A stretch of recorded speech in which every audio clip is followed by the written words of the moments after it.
But first at 5, charged with murder, a man now stands accused in the fatal stabbing of his estranged wife at a Meyer gas station earlier this week. We appreciate you joining us. I'm Glenda Lewis. And I'm Simon Shaquette. Sidney Davis Jr. is accused of murdering Stella Davis in front of their 18-month-old son. It all unfolded Sunday evening at the gas station on Hall Road near Hayes, that's Shelby Township.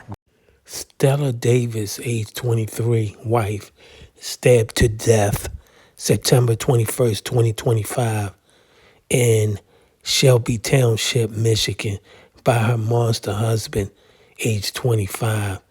They had one son together, 18 months old son.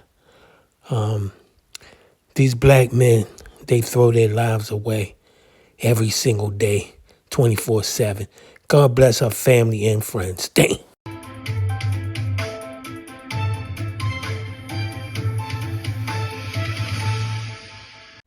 Stop domestic violence. It's wrong. But first at 5, charged with murder, a man now stands accused in the fatal stabbing of his estranged wife at a Meyer gas station earlier this week. We appreciate you joining us. I'm Glenda Lewis. And I'm Simon Shaquette. Sidney Davis Jr. is accused of murdering Stella Davis in front of their 18-month-old son. It all unfolded Sunday evening at the gas station on Hall Road near Hayes, that's Shelby Township. Grieving loved ones talking to 7 News Detroit reporter Randy Wimbley, who was in the courtroom today. The assistant prosecuting attorney says that Sidney Davis met with his estranged wife for a custody exchange at that Meyer gas station, and for reasons that have yet to be disclosed, he allegedly attacked her. There were citizens that were outside using the gas station that observed the start of this assault. It started outside and continued inside. There was a clerk that was working inside that was also involved in this assault and tried to stop the attack and help the deceased. Prosecuting attorney Elizabeth Abbo says the couple's 18-month-old son also witnessed the attack that killed Stella Davis. It happened at the Meyer gas station on Hall Road in Shelby Township Sunday evening. The 23-year-old victim's husband, Sidney Davis, now charged with first-degree murder.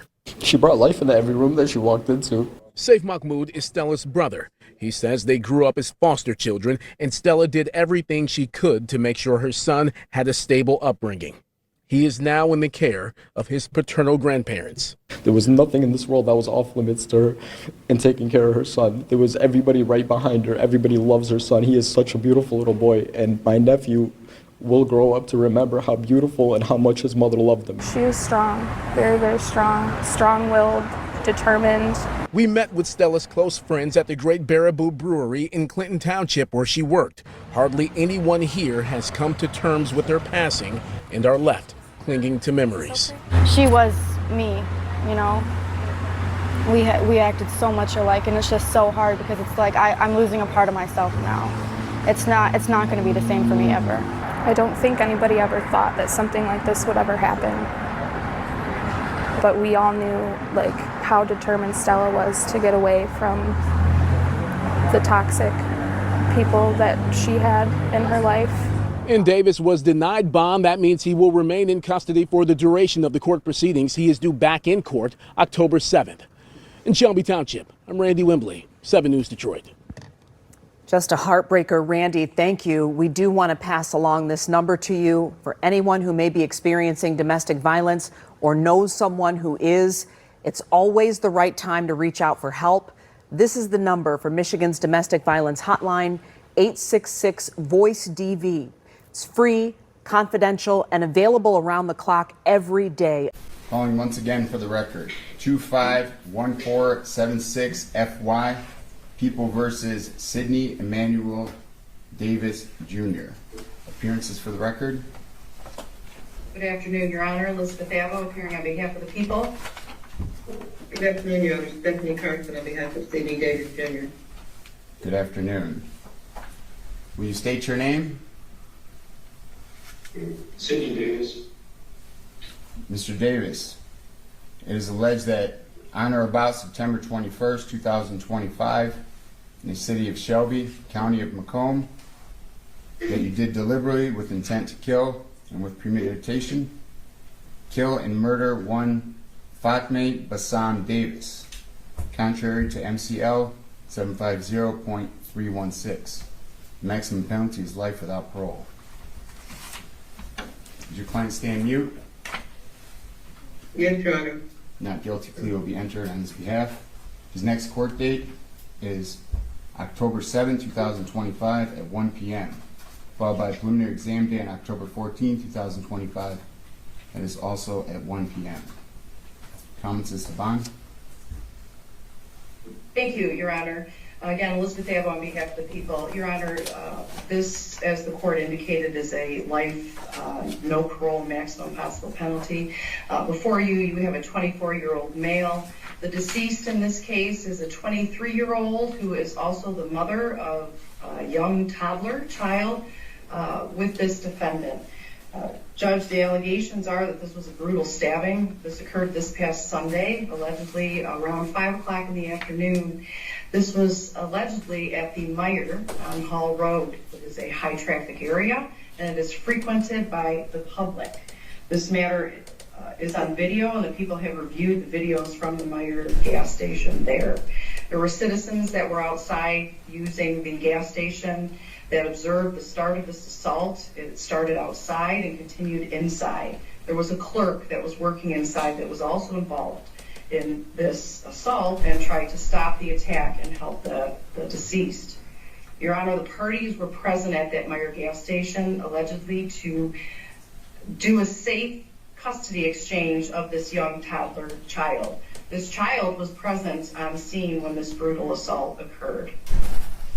Now, wherein we acknowledge that this defendant does not have prior convictions, Your Honor, I think it is appropriate and we would respectfully ask this court to deny bond at this time. This is stated previously as a life offense, no parole if convicted. The risk of flight is high due to the penalty and the likelihood of conviction, and the defendant is alleged to have left the scene as well at the time of the offense. I think that there is a high risk to the public, Your Honor, considering the fact that this occurred during the day in a public place with high traffic that is highly frequented by the public, and there were people present there as well, Your Honor. We would ask the court to deny bond based off of those reasons. Counsel?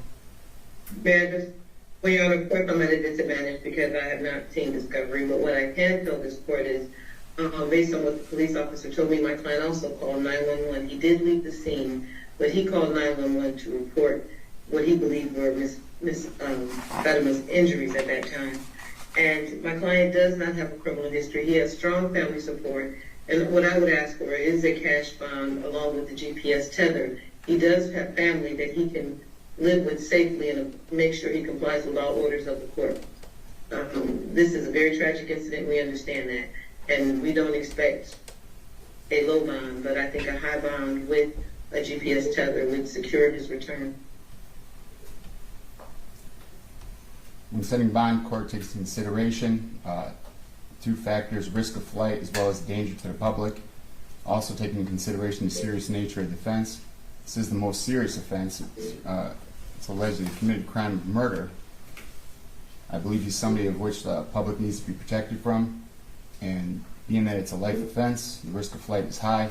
Probability of conviction, with what's been presented, it's a high probability of conviction. For those reasons, court's going to deny bond at this time. Thank you, Your Honor. Thank you, Judge.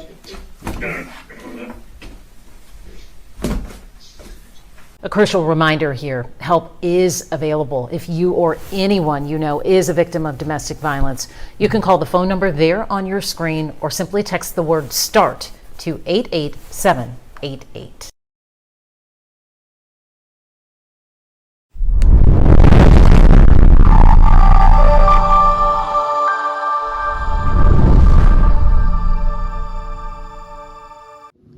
Thanks for watching. We appreciate you.